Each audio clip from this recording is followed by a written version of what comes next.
Zaman itu belum ada bikuni kan, yang ditabiskan oleh sangga, hanya biku sangga yang mentabiskan bikuni. Ya. Jadi benar, penginterpretasi melihat lebih dalam lagi terhadap itu bahwa sebenarnya dimungkinkan ya, bikuni hanya ditabiskan oleh biku sangga. Ya, itu dimungkinkan, karena Buddha memperkenalkan biku sangga. Dalam tradisi pendabisan dua kali, ya, 2 kamar ini ya, 2 kali penabisan ini baru muncul belakangan. Ya. 500 bikuni pertama bukan Buddha yang ngabisin langsung, Buddha minta sangga yang menerima. Betul kan? Waktu itu belum ada bikuni. Ya. Waktu itu belum ada bikuni. Jadi secara interpretasi terhadap wilayah ini, kelompok ini tidak diterima oleh mayoritas. Ya. Lalu ada kelompok lain yang mengatakan bahwa tradisi bikuni dan yang lain dari tradisi Tiongkok masih hidup, ditelusuri di Indonesia, datang dari Theravada. Tapi memang dinas bikunya dari Brahmaguptaka, ya, bukan dari Abhayagiri. Ya, oleh karena itu bagi mereka katakan bahwa itu bukan, tidak bisa melakukan sangga karma bersama. Ya. Sangga karma itu adalah proses upacara sangga. Ya. Jadi karena dikatakan tidak boleh, tidak, karena itu beda sekte, ya, nggak boleh, nggak bisa terima. Tapi kemarin kan saya mengatakan kalau kita menelusuri bahwa itu ujung-ujungnya dari Buddha, ya, bahwa itu ujung-ujungnya dari Buddha, masih dalam satu guru kok, kenapa nggak boleh? Nah, ini kembali lagi karena semangat sektarian, ya, semangat sektarian. Semangat sektarian. Kita telusuri ujung-ujungnya kan dari Buddha. Nabinya masih sama kan? Masing-masing masih menyatakan bagi pada Buddha, Dharma dan Sangga. Ya. Kecuali beda, kan? Masih sama. Kenapa nggak boleh? Ya. Itulah terjadi terletak perbedaannya, ya, perbedaan dasar. Saya kemarin juga ada cerita kalau misalnya dalam prosedur sangga karma, upacara sangga bersama. Di dalam tradisi Tiongkok, kemarin kita bicara tentang sejarah agama Tiongkok, agama Buddha Tiongkok lebih non-sektarian, ya. Jadi ketika misalnya ada upacara sangga bersama, mereka bisa mengundang biku-biku Theravada untuk bersama-sama. Di Amerika, di City of 10,000 Buddha, di tempat Shenhua Sangha, itu mereka penabisan bikunya itu mengundang biku Theravada. Ya. Jadi mengundang Achan Mendo atau Achan siapa itu dari tradisi Achan Sam. Dikatakan bahwa jadi pas saksinya ada yang dari Mahayana, ada yang dari Theravada. Ya. Dan ini tidak bisa di dalam tradisi Tamayun, dan dalam tradisi Theravada yang lain juga banyak. Ada beberapa bisa, ada beberapa tidak bisa. Karena dianggap sangat berbeda. Pengalaman dari beberapa biku kita yang ke Thailand, ya, ada seorang biku yang sangat senior di Indonesia, ya, sudah menjadi upajaya di Indonesia. Dia datang ke wihara di Thailand, dia dihormati sebagai biku, ya. Tapi ketika ada pembacaan Patimokkha, ya, setiap hari ini Syed, ya, setiap Syed dan Sabtu para biku membaca Patimokkha itu di dalam sima, ya, dalam bentuk Posotagara, ya. Semua biku masuk. Si biku senior ini udah Mahatera ini nggak boleh masuk, nggak boleh ikut karena nikahnya beda. Sama Theravada karena nikahnya beda, nggak boleh. Kalau dia masuk, sangga karma yang kelompok itu dianggap jadi batal, ya, karena mereka menganggap sangat sektarian. Tidak ada, kalau ada yang itu, kalau bahasa kasar saya katakan tidak dianggap biku. Beda kan dengan toleransi. Anda kita menghormati agama lain kan, ya bisa sama-sama bersama. Tapi kalau kita sama-sama Buddhis, ya Anda mendiskriminasi itu beda. Ya, ini yang prosesnya kita lihat, ya. Dan itu terjadi, ya, terjadi. Bahkan misalnya penabisan bikuni yang baru-baru itu dilakukan oleh Achan Brahm.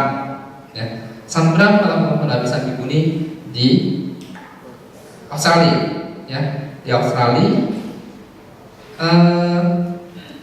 diprotes kan, dia dikeluarkan dari sangganya Achan, dikeluarkan dari sangganya Achan Chah. Ya. Di viharanya pada saat itu ada 2 biku dari Korea di sana. Tapi karena beliau menghindari, ya, saya rasa biku-biku di Achan Brahm itu rasanya mereka cukup open lah ya. Tapi di dalam catatan, dalam tulisan yang saya baca, dikatakan bahwa mereka menghindari bahwa jika biku-biku Mahayana dari Korea yang ikut masuk ke dalam Sima menyaksikan penabisan ini akan dianggap oleh kelompok Theravada jadi batal.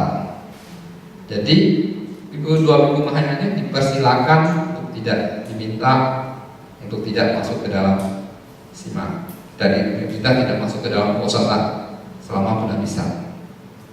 Ya, jadi hanya biku-biku dari tradisi Forest Monastery dari Achan Chah ya, masuk, dan bikuni-bikuni dari penabisan Sri Lanka. Salah satu bikuni pasaksinya itu dari Indonesia. Ya. Upajayaninya dari Sri Lanka. Ya. Jadi ini kita lihat ya perbedaannya, ya, perbedaan menganggap bahwa jenis yang lain tidak bisa karena beda, jenisnya beda. Tapi kalau kita telusuri, memang di sini beda. Kalau kita hanya lihat di sini beda. Tapi kalau kita lihat dari sininya, sama nggak? Kalau kita hanya lihat di sininya beda, ya. Saya bisa kelihatan. Ya. Kalau kita hanya lihat di sini, ya ini hanya sekelnya dia. Tapi kalau kita melihat dari sini secara keseluruhan, ini adalah dari udara. Ya, oke, jelas ya. Oke, ke sisi yang itu tadi yang keselamatan. Oke. So yang mana yang senian seni itu yang dianggap Brahma Sampati yang itu bisa dijelaskan? Ya, ada catatan mengatakan bahwa Sun itu dalam Brahma Sampati Mujana Brahma ya. Tapi saya sendiri tidak terlalu mempelajari Mahabrahma dari Hindu itu apakah sama dengan Brahma Sampati di dalam teks Buddhis. Ya. Jadi saya tidak bisa mengatakan apakah itu sama atau tidak. Tapi yang pasti yang dipuja Sumyasa itu adalah Mahabrahma. Ya, Mahabrahma dari Hindu. Ya. Yang mana lagi? Ada lagi?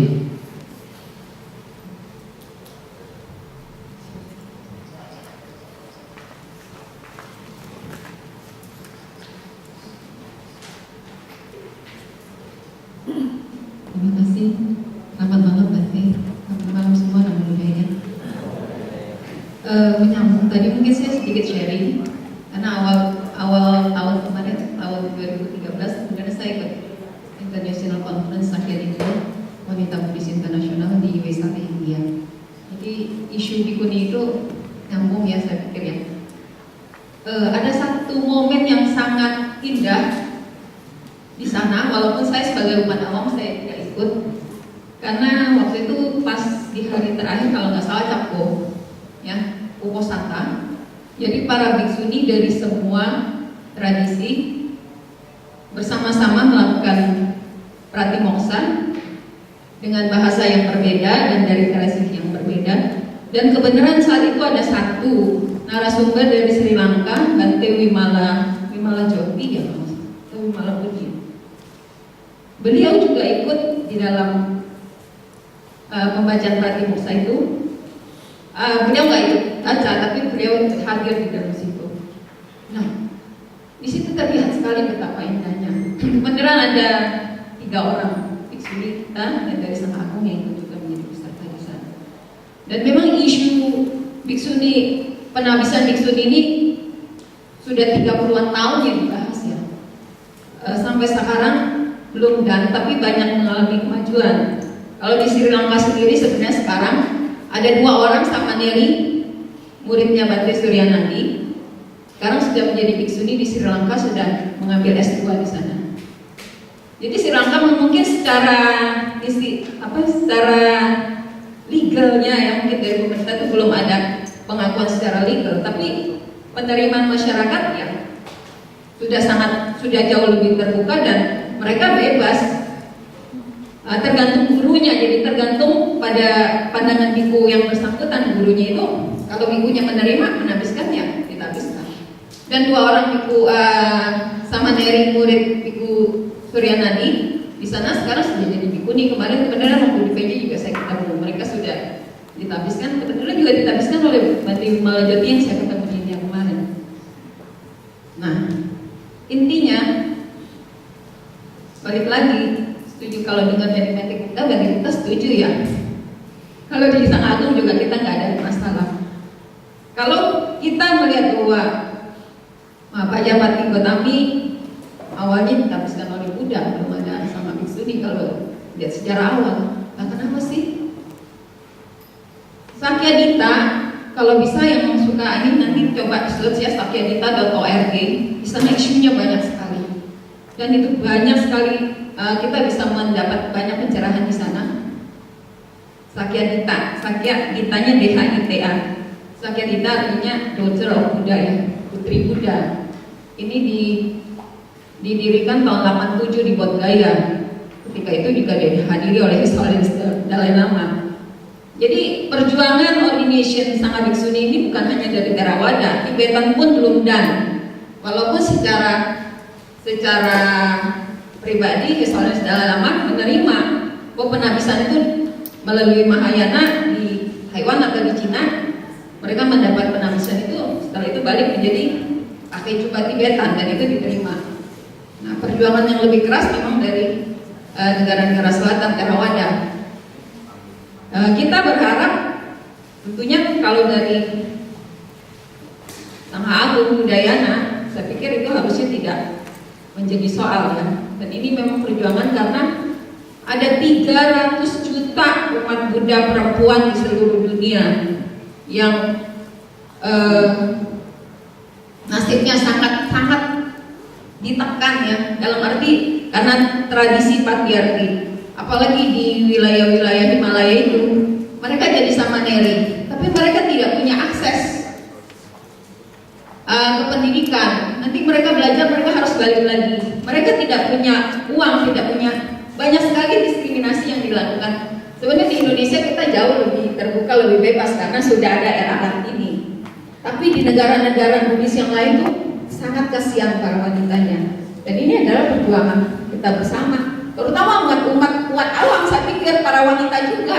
Kenapa wanita lebih suka mendukung biku ketimbang mendukung biku nih? Saya bukan bilang kita nggak boleh mendukung biku, kita mendukung biku yang punya yang benar gitu.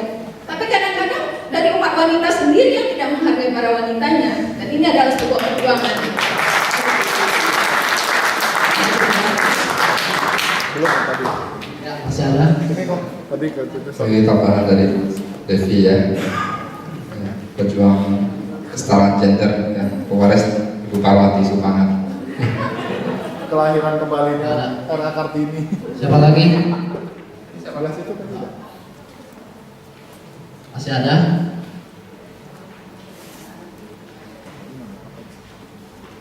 Masih ada ya? Pengen nanya, ayo. Siapa lagi? Ayo.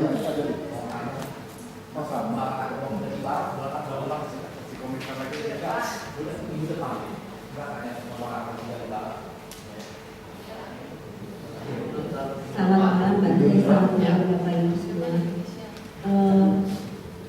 Ini nanya soal penapisan Mbak Teh. Kenapa kita kalau menapiskan biksu atau biksuni harus keluar? Kalau yang biksuni tadi jelas, kalau yang Bante harus keluar juga ya. Kenapa nggak dipelihara kita? Enggak kok, udah bisa. Ya, ya ini sesuatu yang unik ya di kita. Kembali lagi kadang-kadang di kita itu sendiri kurang pede. kurang pede. Saya katakan kurang pede karena menganggap bahwa ya penapisan dari luar lebih sah, gitu kan ya. Jadi kalau penapisan di sini nanti ya memang kadang-kadang ya saya katakan tadi, terutama di negara-negara terluar, ya, maaf ya, memang kejadiannya seperti itu. Banyak sekali penapisan yang dilakukan di negara lain ataupun di Indonesia sendiri sampai ke sana itu ya kasus Biku yang tadi itu yang saya katakan tadi ya, khususnya kita ya, dia tidak bisa di Indonesia sih memang ya, di sana itu tidak diakui gitu kan ya, dihormati ya, dianggap dari sisi penghormatan oke, tapi dari sisi pengakuannya tidak ya. Jadi seperti ada sakakarma, mereka ada upacara Biku ya, mereka tidak dimasukkan ke dalam forum ya, tidak boleh ikut ya. Jadi ada beberapa akhirnya ke sana mereka mengambil penapisan ulang ya. Jadi sebenarnya saya malah mau mengusulkan dibalik ya.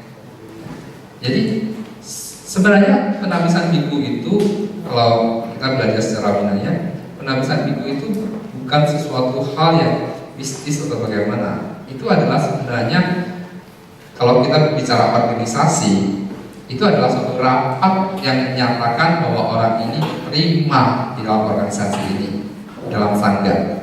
Ya, jadi itu adalah ada yang disebut 1 kali pengumuman, 3 kali pernyataan. Ya, jadi adalah seorang yang disebut sangkakama itu membaca pengumuman, ya, pernyataan bahwa si ini memohon penapisan menjadi sang. Jadi kira-kira begitulah ya. Si ini memohon penapisan menjadi Biku, apakah sangga menyetujui? Ya, mohon sangga menerima. Ditanya sampai 3 kali. Jika tidak ada yang protes, di kaum forum yang hadir itu ada forumnya. Ya, di luar India forumnya adalah minimal 5 Biku. Ya, di India atau di Majima desa itu 10. Ya, jadi kalau forum itu tercapai, ya, dan tidak ada yang di Biku yang hadir di sini tidak ada yang protes, ya orang itu resmi diterima menjadi Biku. Ya. Jadi ya saya katakan bisa dibalik harusnya. Ya mereka yang tapi di luar mau bergabung dengan tangga di Indonesia, ya harus nggak ditapis ulang ya, prosedur itu harus diulang makanya. Jadi diterima ke dalam tangga di sini. Ya, harusnya seperti itu. Tapi kadang-kadang pertama kenapa tidak ya? Itu salah satu faktornya adalah penguasaan terhadap Winaya mungkin yang tidak mendalam ya, sehingga tidak berani untuk melakukannya, atau juga karena ya faktor yang saya lihat sih sebenarnya lebih ke faktor ketidakpedean ya itu ya, sehingga membuat seperti itu ya. Kami sebenarnya sudah berusaha ya yang mengusulkan bahwa sebenarnya penapisannya harusnya dibalik ya. Bukan sebagian kan ditapis di Indonesia setelah dikirim keluar habis pulang gitu kan ya, harus dibalik ya. Tapi di luar boleh, pulang harus diterima ya. Sangga adalah suatu upacara khusus ya yang disebut sangga kama untuk menerima ya. Oke. Ya, jadi bukan kenapa enggak gitu ya. Itu kembali lagi. Memang dari sisi Winaya ada beberapa persyaratan, misalnya seseorang itu bisa menjadi guru penabis ya, dan masalah tempat dan lain sebagainya. Sebenarnya untuk masalah tempat kita sudah memenuhi. Untuk masalah harus ada pusat negara kita ada yang kita use ya. Dan sebenarnya SIMA juga bisa dibangun sementara ya. Dan tapi untuk kriteria misalnya perasaan guru dan segala macam, sebenarnya di sangka kita juga sudah memenuhi ya. Tapi kembali lagi ya. Kadang-kadang kembali lagi untuk masing-masing individu masih merasa lebih seret ya di luar, dan usaha untuk melakukan penapisan sendiri ya bukan nggak ada, tapi tidak terlalu besar ya dorongan ke situ ya. Kami sendiri Biku muda ya, kami tidak dalam kapasitas untuk melakukan itu ya. untuk menjadi seorang pajaya harus 10 tahun. Ya. Oke. Itu kira-kira ya, Mas Andika ya. Tadi satu lagi. Pak Jonas. Yang saya mau tanya kenapa Mahayana kalau belajarnya mesti ke Taiwan bukannya ke Jungkook gitu, ke China, terus kitab-kitab yang Jintian yang kita baca tuh tulisannya masih tulisan Taiwan, kenapa nggak ada yang tulisan dari China punya gitu?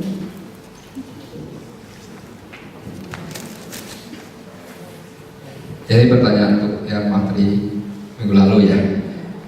Oke, nggak apa-apa, boleh dijawab sih ya. Anda kalau mau nanya materi yang minggu ini, yang minggu lalu juga boleh.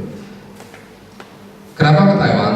Ya kembali lagi nanti di minggu terakhir, yang pertemuan kelima, akan kita bahas secara global ya, dunia masuk barat, mungkin menitik beratnya ke barat. Itu pertanyaan dari Bapak itu, apakah agama Buddha Barat sudah dibahas? Itu nanti pertemuan kelima, ini pertemuan ketiga. Besok, minggu besok, pertemuan keempat kita berbicara Indonesia. Kenapa ke Taiwan? Karena revolusi kebudayaan. Anda tahu Wata ini? Tidak tahu. Tahu nggak Wata ini? Revolusi kebudayaan di Tiongkok daratan membuat praktis agama Buddha di Tiongkok hampir hancur. Guru-guru besar agama Buddha di Tiongkok pada masa itu semua berpindah ke Taiwan. Ada Master Yishun yang akhirnya salah satu muridnya mendirikan Shichi. Ya. Ada keturunan dari Master Taishu yang dua keturunannya, satu mendirikan Po Guang San, ya. Satu lagi guru kami Master Seni yang mendirikan Bagusan. Ya. Dari Master Xu Yuan Lao Sang, ya, ada Seng Sehu yang mendirikan Bagusan, ada Yingyan dari Wei Jue Lao Sang mendirikan Zhong Tai San. Itu ada beberapa perguruan besar di Taiwan yang punya pengaruh besar secara internasional. Ya. Jadi secara riset, secara praktek juga mayoritas lebih milih ke Taiwan. Karena Tiongkok sampai saat ini masih dominasi komunis, walaupun agama Buddha cukup didukung ya, dalam membendung usaha dalam tanda kristenisasi. Sebenarnya agama Buddha cukup didukung oleh pemerintah Tiongkok ya. Mau bangun wihara juga sebenarnya cukup belakangan ya, karena tidak terlalu dipersulit. Namun untuk orang luar mau belajar agama ke Tiongkok tidak gampang, karena status sebagai rohaniawan untuk masuk ke Tiongkok agak dipersulit. Ya. Anda minta visa ke Cina, Anda akan dikasih 30 hari.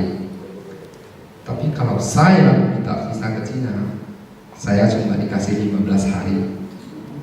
Dan saya harus mengisi satu formulir yang menyatakan bahwa saya tidak akan membabarkan ajaran ya, mengajar Dharma di sana. Ya, itu. Lalu tentang karakter penulisannya, tentu kalau Anda mau membaca sutra-sutra dari Chinese ya, tulisan Tiongkok, tulisan yang simplified, Anda cari yang diterbitkan Cina ya, diterbitkan Cina daratan, semuanya Chinese ya. Kalau yang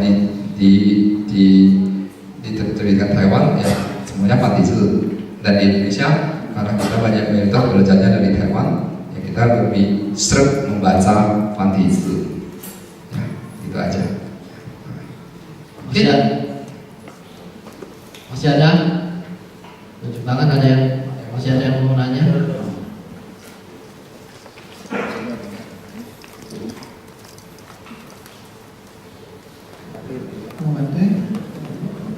Kalau untuk soal makanan ya, soal makanan, kenapa ada yang wihara yang boleh membolehkan untuk makanan non vegetarian tapi namun dari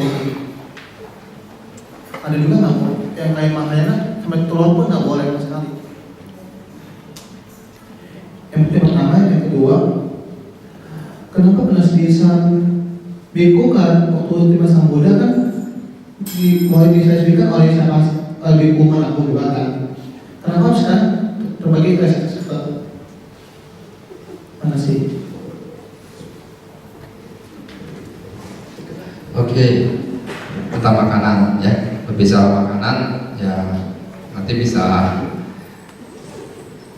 dulu kalau yang aktif di milis-milis di internet ya, diskusi tentang vegetarian setiap berapa waktu akan muncul dan akan perdebatan tidak ada akhirnya ya. Dan sebenarnya saya sudah malas berbicara ini. Kembali lagi ya, ini adalah tradisi ya, kembali lagi tradisi Buddhism di Tiongkok ya. Tradisi agama Buddha umumnya dari tradisi Tiongkok ya, dari Tiongkok vegetarian ya. Ini adalah yang dianut oleh agama Buddha Tiongkok. Minggu lalu kita sudah bahas ya, dasarnya adalah Swaragama dan Brahmacharya Sutra ya, vegetarian ya. Nirwana Sutra juga menganjurkan untuk vegetarian ya. Itu juga pengaruh dari Hindu ya, belakangan ya. Vegetarian adalah ajaran tentang praktek yang lebih aktif dari sila tidak membunuh, tidak menyakiti ya.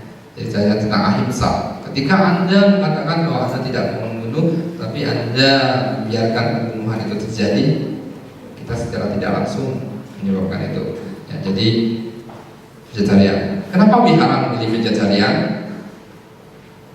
Jelas. Misalnya saya katakan di Ekayana satu minggu itu menyiapkan makanan berapa porsi untuk umat? 500 adalah ya 500 porsi. Kalau harus memberikan daging ayam satu porsi, satu potong, itu yang biasa masak itu butuh berapa ekor ayam buat 500 orang? Satu ekor ayam bisa dipotong berapa potong? 10 potong. Berarti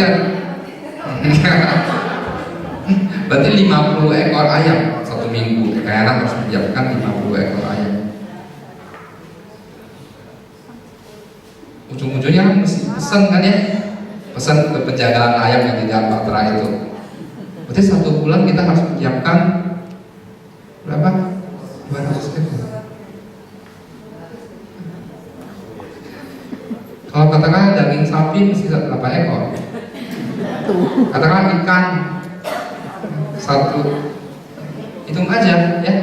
Berarti kalau satu wihara menyiapkan makanan non-veg ke umatnya, berapa banyak yang harus kita ikut menyebabkan ya.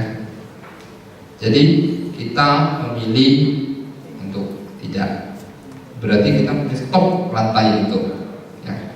Minimal di wihara ini kita stop rantai itu.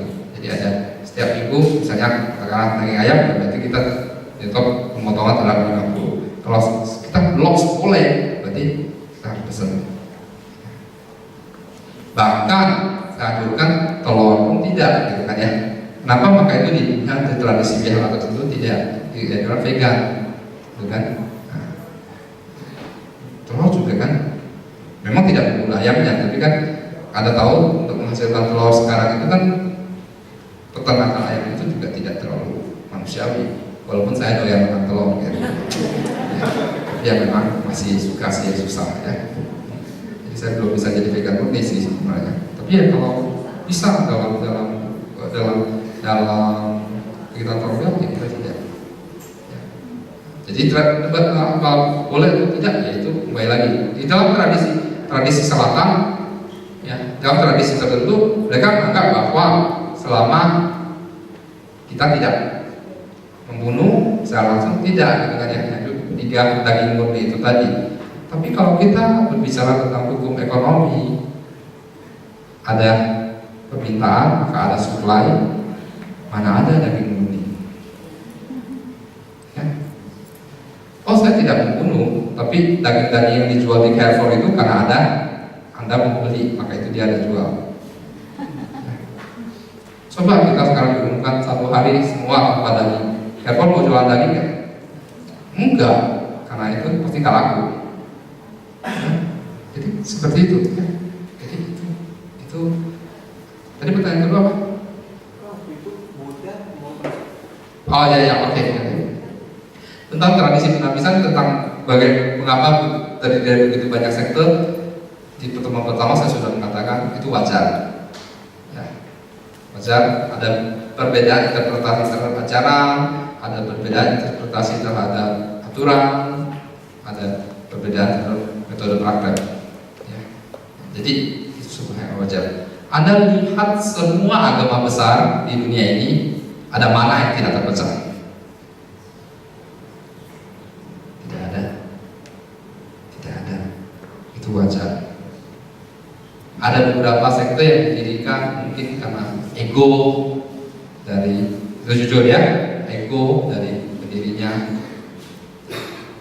Ada beberapa sekte yang pure karena metode prakteknya yang diajarkan berbeda sehingga akhirnya membentuk kelompok sendiri. Ada sekte tertentu yang karena dia terisolasi di satu tempat akhirnya dia jadi sekte itu. Ya. Jadi memang ya, jadi wajar, jangan ditolak ya.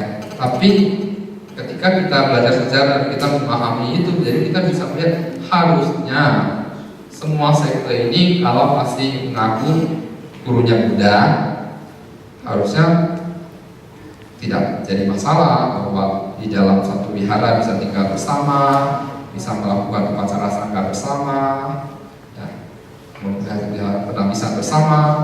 Ya, tentang Mahidi kembali di biku-bikunya nanti mau belajar metode apa, tradisi apa, itu nggak masalah gitu kan ya. Dan ini saat ini hanya terjadi di tradisi Chinese. Ya, ini hanya terjadi di tradisi Chinese. Anda mengambil penapisan di Tiongkok, ya, di Taiwan, ya, setelah Anda pulang, Anda mau praktek tantra, Anda masih tetap diakui sebagai biku atau bikuni. Ya, maka itu kenapa akhirnya banyak bikuni tantra, ya, suni tantra yang di dalam tradisi Vajrayana tidak, karena tidak sampai sekarang masih diperdebatkan boleh atau tidak penapisan bikuni. Dan mereka akan lebih waspada ke Taiwan, ke Hong Kong, atau ke Vietnam, ya. Pulang, ya mereka tetap pakai jubah tantra, jubah Mulasawasiwada, ya, jubah Tibet, ya, jubah Tibet, prakteknya agama Buddha Tibet, gak masalah. Ya. Tapi ya di kelompok tertentu, ini tidak diizinkan. Ya. Ini kita lihat, jadi kita bisa lihat perkembangan agama Buddha seperti itu. Kita lihat karakteristik masalahnya. Ya tergantung Anda ada di karakteristik mana. Anda berada di posisi mana. Oke? Ya. Bagaimana dengan vihara Amitabha Buddha?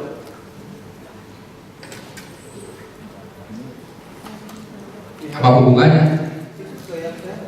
Itu mereka mengakui ada Buddha Amitabha atau Buddha pusat.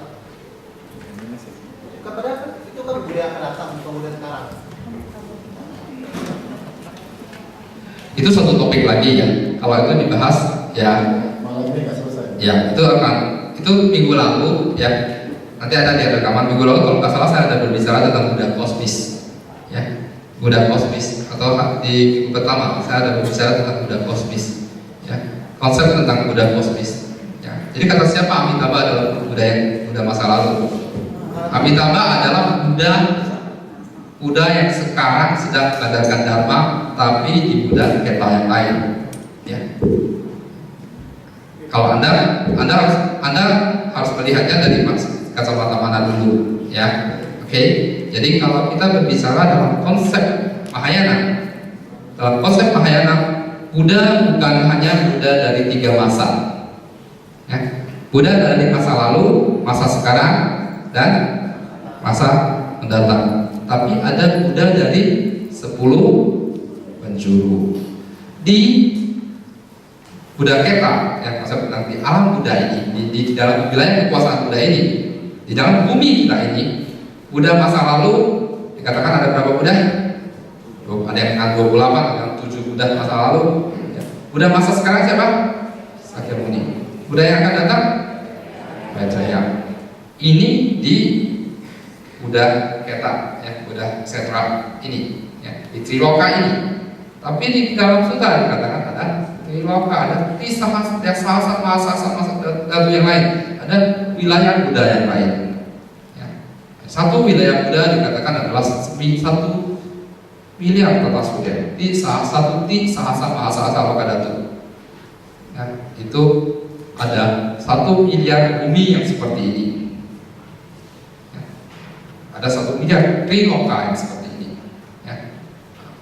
Lalu ada di sahasa mahasasa lain. Pada saat yang bersamaan ada Buddha yang lain yang sedang mengabarkan dharma di sana. Ini konsep dari Buddha 10 penjuru. Ya. Jadi Amitabha ada di mana? Sukawati ada di mana? Sukawati adalah Buddha Keta yang lain. Kalau kita pakai bahasa geografi sekarang, ini adalah galaksi. Galaksi ini adalah galaksi Bima Sakti. Ya. Di Bima Sakti Buddhanya siapa? Sakyamuni. Tapi ada galaksi yang lain kan? Ada Andromeda dan lain sebagainya. Ya, di galaksi itu ada Buddhanya sendiri. Kira-kira seperti itu ya. Itu dalam konsep Mahayana. Jadi pada saat yang bersamaan ada satu tempat yang disebut Sukawati. Yang untuk mempermudah Suta mengatakan ada di sebelah barat, melalui ribuan hutan koti, ribuan negara Buddha. Ya, ada seorang Buddha bernama Amitabha di sana. Ya, konsep ini adalah konsep tentang 10 Buddha 10 penjuru. Ya, jadi pada saat ini di utara, di selatan, di barat, di timur, di barat daya, ke arah mata angin bumi ini masing-masing ada. Ya, kalau kita berbicara tentang konsep kosmis saat ini, ya, itu tidak bertolak belakang sih. Itu sedikit saja. Oke, saya rasa cukup ya untuk hari ini.